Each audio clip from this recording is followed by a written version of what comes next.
Good evening. We are live in our studios on Caraba Avenue. You're watching QTV Nightly News, and I'm Jacqueline Coley. Here are the headlines. As ECOWAS marks its 50th anniversary, current chairman, President John Dramani Mahama of Ghana, has called on leaders in the region to embrace unity and solidarity in the face of mounting insecurity. As the world commemorates No Tobacco Day, a rising health concern is drawing the attention of medical professionals and public health advocates across the Gambia and the sub-Saharan African region, namely the intravaginal use of tobacco by women. We will hear why the founder of the Flex Fusion dance group, Ndaifatu Jabang, and the assistant director of the National Museum, Mamat Salah, have called on young people to pursue their passion as a key to success in any field. In international news, we hear about the changing of the guard at the African Development Bank as Akiwumi Adesina steps down after a decade as the bank's president. And in sports news, we hear about exciting climax to the 2025 Sukuta Youth and Sports Committee Juniors Tournament. Those were the headlines. Now the news in detail. Tuesday.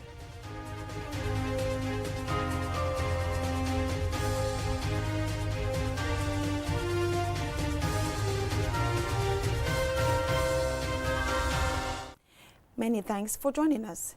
Now, as the Economic Community of West African States, ECOWAS, marks its 50th anniversary, its current chairman, President John Dramani Mahama of Ghana, has called on leaders in the region to embrace unity and solidarity in the face of mounting insecurity.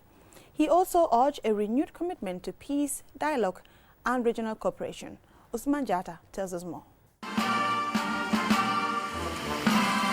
ECOWAS is commemorating 5 decades of achievements, including the promotion of free movement, trade liberalization, and regional infrastructure development. These milestones, while not being delivered without challenges, underscore ECOWAS's status as one of the most integrated regional economic blocs in Africa, serving over 400 million citizens. Despite these successes, the sub-region continues to grapple with growing insecurity, particularly the persistent threat of insurgencies. Violent attacks and abductions by Boko Haram in Nigeria remain a major concern. Further complicating the regional security landscape is the recent withdrawal of 3 Sahel nations, Burkina Faso, Mali, and Niger, from ECOWAS to form the Alliance of Sahel States. This development represents a serious challenge to the bloc's long-standing goals of integration and collective security. In his keynote address as the current ECOWAS chairman, President John Dramani Mahama emphasized the need for a unified and strategic response to these security threats. Diplomacy and solidarity must remain our first and strongest line of defense. The recent decision by Mali, Burkina Faso, and Niger to withdraw from ECOWAS is a regrettable development. Yet, even in this, continuous engagement must remain our lodestar. We must respond not with isolation or recrimination, but with understanding, dialogue, and a willingness to listen and to engage. Some political analysts warn that the exit of these countries has broader implications, not just for ECOWAS, but for the African Union's overall vision of continental integration and stability. Looking ahead, President Mahama stressed that ECOWAS must remain anchored on its founding vision, promoting political cooperation, economic integration, and exclusive development across West Africa. Let unity and solidarity lead us. Let that be our guide on how we respond to insecurity, how we manage our diversity, and how we build our prosperity together. ECOWAS must remain a forum for listening. It must be a space for healing, a home for visionary African-led solidarity and diplomacy. Ghana reaffirms its unwavering commitment to the ECOWAS vision and to the values of dialogue, peace, and partnership that sustain it. Long live ECOWAS, long live West African solidarity. As ECOWAS enters its 6th decade, analysts say the path forward will demand strong leadership, collaboration, and a renewed sense of purpose. For many, President Mahama's message is both a reminder and a call to action, reinforcing that unity, not vision, remains the key to regional peace and prosperity.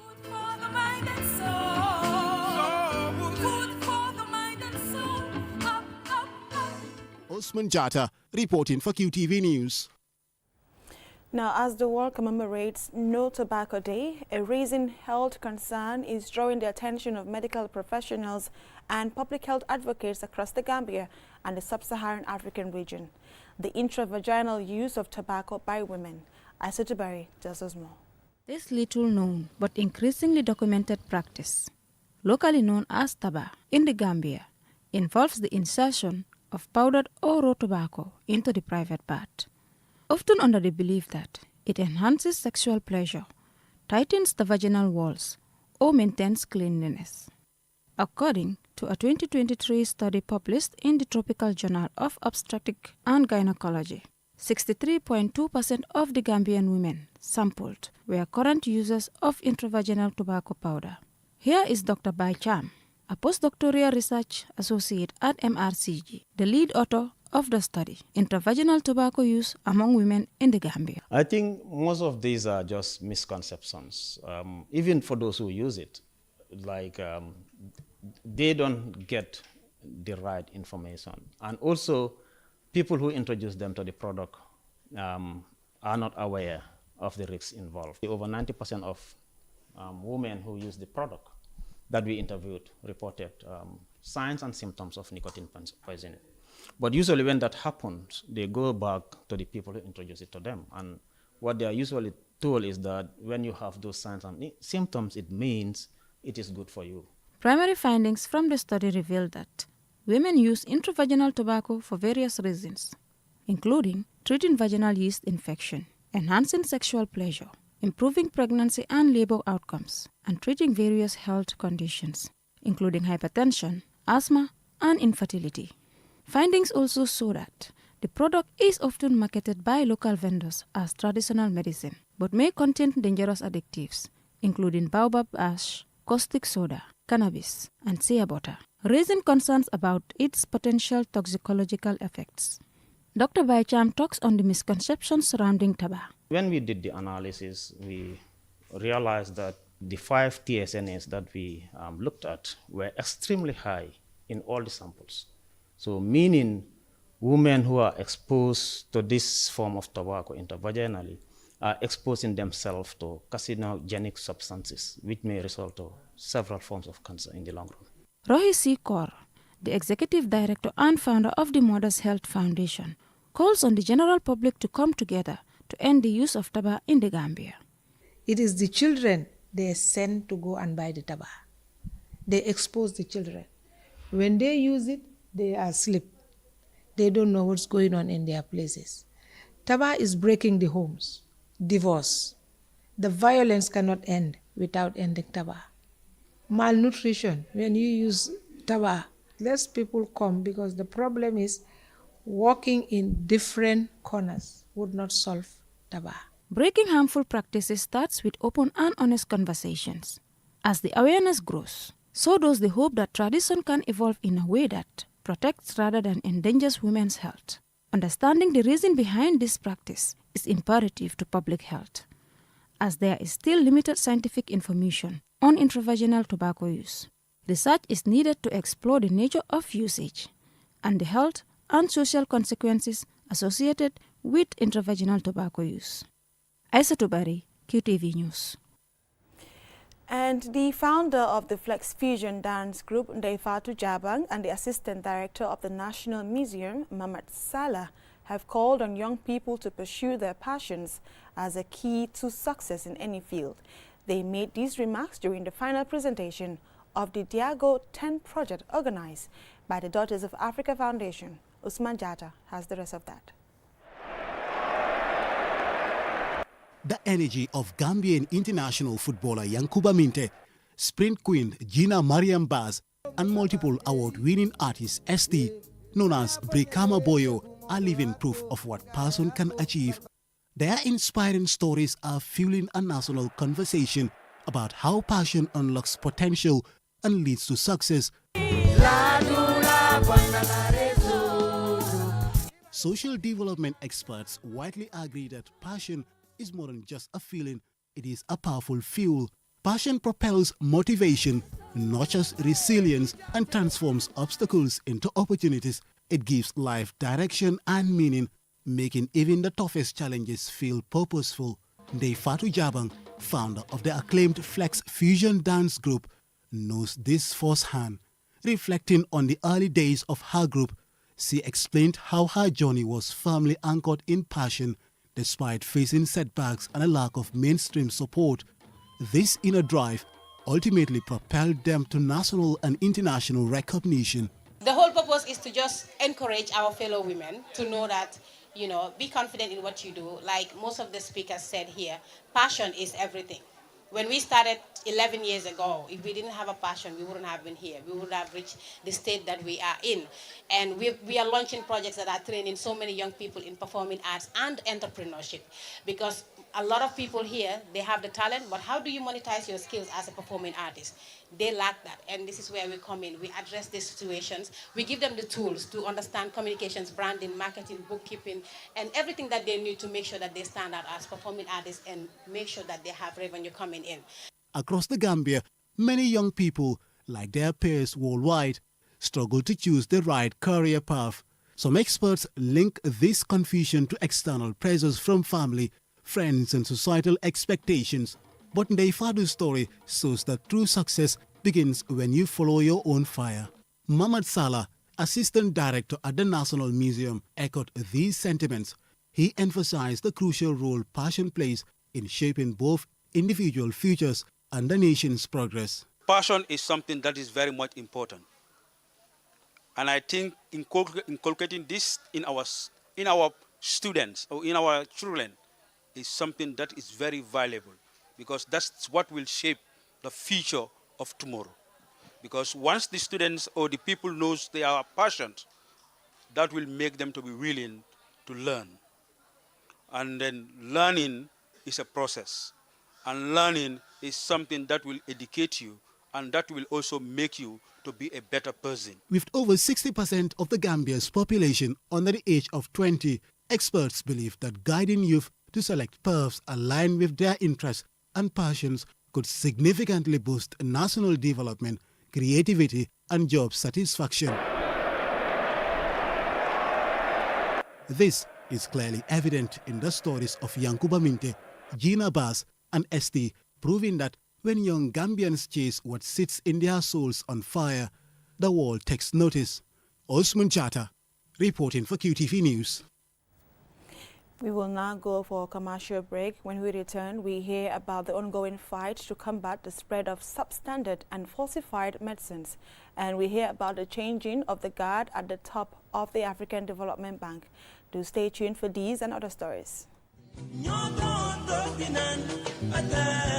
fii mooy fan fii mooy Inessa di place bi nga xam ne moom la ñëpp taaw place bii bépp xeetu ataaya bu baax rek bu dugg see ci dëkk bi xamal li fii rek la am bara wërga bii neex na lool saf na ba pare tamit nag am gu bu neex boo ko naanee rek da ngay kontaan ci saas añ ba suur ba gëreesal li nga lekk jëndal bara ataaya bii ndax moom la ñëpp taaw gis nga sama client bii ataaya bu neex bu ne moom laa koy njëkk a jox ndax moom kat ataaya bu neex rek lay wër bara wërga bii mooy warga bi gën te moo gën a saf kon nag ràññee leen ko bu baax kon daw leen gaaw ca Banjul foofu ca Inessa di place bi nga xam ni foofu rek nga ko mën a amee wholesale wala retail mu ngi foofu ci boori court house bi foofu ca Banjul wala nga daw ci bépp marché bépp supermarket bépp boutique fépp foo dugg rek di nga mën a am baara warga bii nga xam ne moom la ñëpp di wër tey baara warga moo dàq ci warga yi man maa ngi ci moom ndax su ma maree ataaya moom rek lay naan.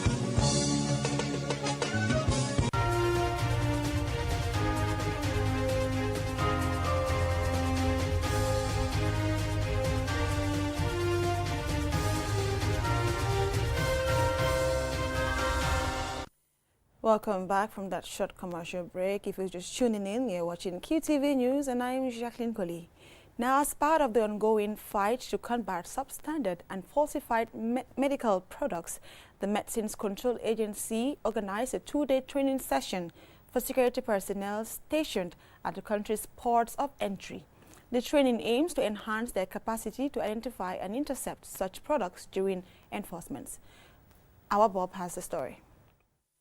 The Medicines Control Agency, MCA, the Gambia's national body, which regulates medicines and related products, organized these workshops, bringing together 42 security and enforcement personnel from key institutions, including the Gambia Armed Forces, State Intelligence Services, Gambia Police Force, Immigration Department, Drug Law Enforcement Agency, Gambia Revenue Authority, and the Pharmacy Council, all of whom are stationed at various ports of entry across the country. Tijan Jallo, Director of Operations at the Medicines Control Agency and the National Focal Person for Substandard and Falsified Medical Products, emphasized the significance of the training, highlighting its potential to enhance frontline enforcement capacity and strengthen national efforts to safeguard public health. This gathering today is to fight substandard and falsified medical product. As we know, it is not any ordinary commerce of goods that people can buy and trade in and out of the country. There are standards that needs to be followed to ensure that we maintain the quality, safety, and efficacy of the medical product. This initiative is in line with the national strategy to safeguard public health and enhance cross-agency collaboration in implementing the National Action Plan on SFMP. Isa Marena, the acting executive director of the Medicines Control Agency, underscored the urgent need to intensify the fight against substandard and falsified medical products in the Gambia. These substandard falsified medical products now is being said to be the most lucrative business in the world now. So it's more lucrative than hard drugs now, in fact. So criminals are going more towards substandard and falsified medical products than hard drugs like cocaine and others. So now that's why WHO, AU, all countries have paid specific attention on the fight against these products. Here is Bubakar Balde, the Principal Administrative Officer of the Medicines Control Agency. The main purpose is to enhance the capacity of our internal stakeholders in identifying or suspecting a substandard or falsified medical products during their routine operations. As you can see that most of them are posted in the different port of entries, as we call them, or border entry points in the Gambia. But also not only that, but they also do routine patrols during their operation. So, for the Gambia, this initiative is a welcome one, as the country is still dealing with the aftermath of scores of children dying from acute kidney injury, AKI, linked to a substandard cough syrup. These frontline officers therefore have a critical role to play in preventing the entry and circulation of harmful and counterfeit medicines that threaten public health and undermine trust in the healthcare system. The workshop forms part of the broader strategy to implement the National Action Plan on SFMP, which seeks to strengthen multi-agency coordination, improve surveillance, and promote public awareness on the dangers of substandard and falsified medical products. By building the capacity of key enforcement officers, the MCA aims to foster the stronger collaboration among stakeholders and reinforce national efforts to combat the growing threat of poor quality and counterfeit medicines in the Gambia. For QTV News, I am Awa Bob. It's time now for some international news.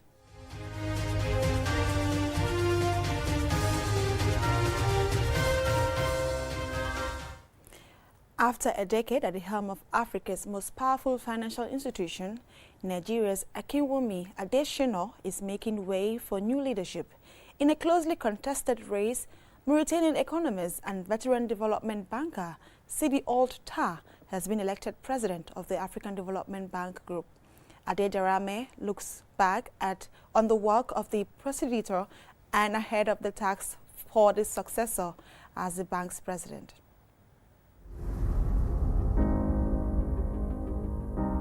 Announced at the bank's annual meetings in Abidjan, Tah's election marks the start of a new chapter, one that begins against a backdrop of rising global uncertainty, mounting debt distress across Africa, and fears of renewed U.S. disengagement from multilateral institutions.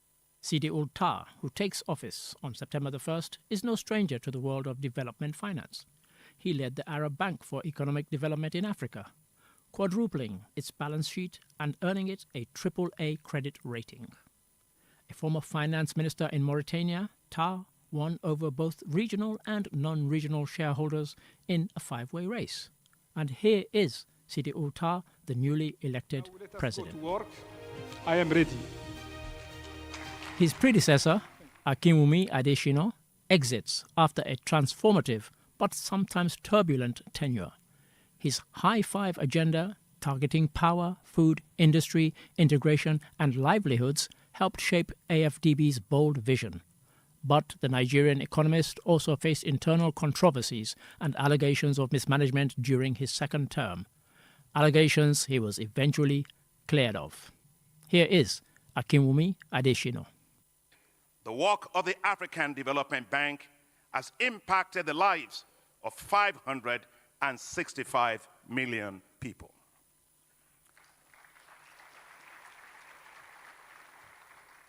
This includes 28 million people with access to electricity, 104 million people with food security, 121 million people with access to improved transport, 128 million people with access to improved health services, 67 million people with improved access to information and communications technology, 63 million people with access to drinking water, and 34 million people with access to sanitation. Now, all eyes are on Sidi Ould Tah.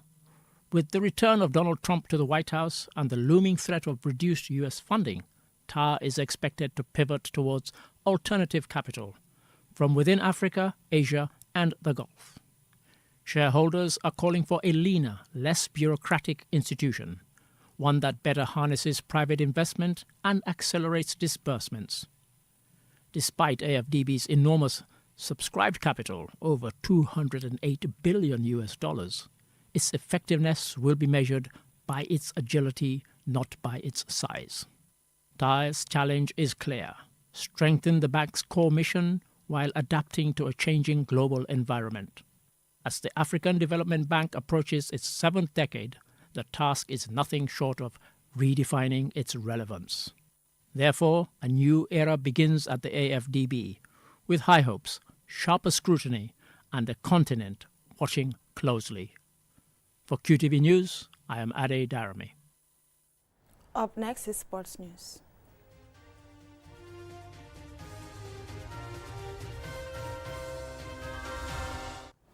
Sukuta Newtown Football Academy are champions of the 2025 Sukuta Youth and Sports Committee Juniors Tournament after a 2-0 win against Super Sport Football Academy. Mamadou Gajaga has the details of an exciting match. The highly competitive match sparked to life just before half-time in the 38th minute when Sukuta Newtown Football Academy's Omar Saho volleyed his shot into the net after the Super Sport keeper made an error. 4 minutes later, Omar Saho doubled Sukuta Newtown's Football Academy's tally with a clinical finish. Scenes of wild jubilations ensued to celebrate the goal that would seal the victory for the Sukuta Newtown Football Academy team. The Super Sport Football Academy team made several attempts to turn around the game. They were met with defensive solidity. They didn't have much of the ball to create clear goal-scoring opportunities. Mohamed Mane, captain of the winning team, and Usman Sane, coach of the Sukuta Newtown Football Academy, say their team are deserved champions.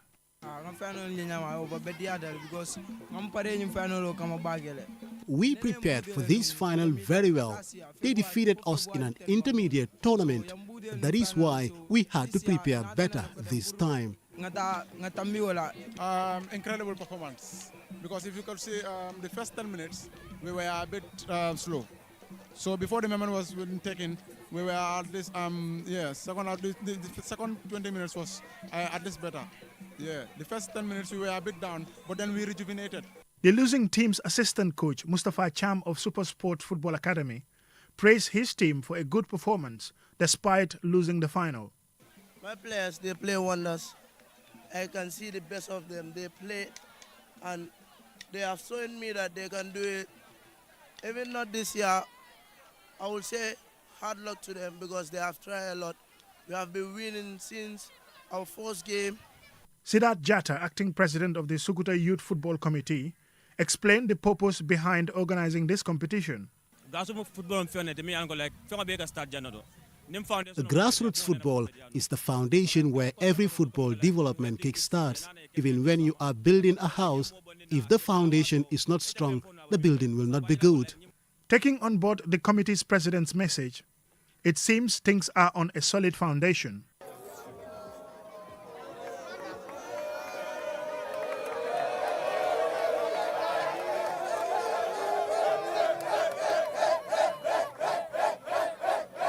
Mamudu Gajaga, QTV News. That's all for now in this news bulletin, but before we go, here's a recap of the headlines. As ECOWAS marks its 50th anniversary, current chairman, President John Dramani Mahama of Ghana, has called on leaders in the region to embrace unity and solidarity in the face of mounting insecurity. As the world commemorates No Tobacco Day, a rising health concern is drawing the attention of medical professionals and public health advocates across the Gambia and the sub-Saharan African region, namely the intravaginal use of tobacco by women. We heard why the founder of the Flex Fusion dance group, Ndaifatu Jabang, and the assistant director of the National Museum, Mamat Salah, have called on young people to pursue their passions as a key to success in any field. In international news, we heard about the changing of the guard at the African Development Bank as Akinwumi Adesina steps down after a decade as the bank's president. And in sports news, we heard about exciting climax to the 2025 Sukuta Youth and Sports Committee Juniors Tournament.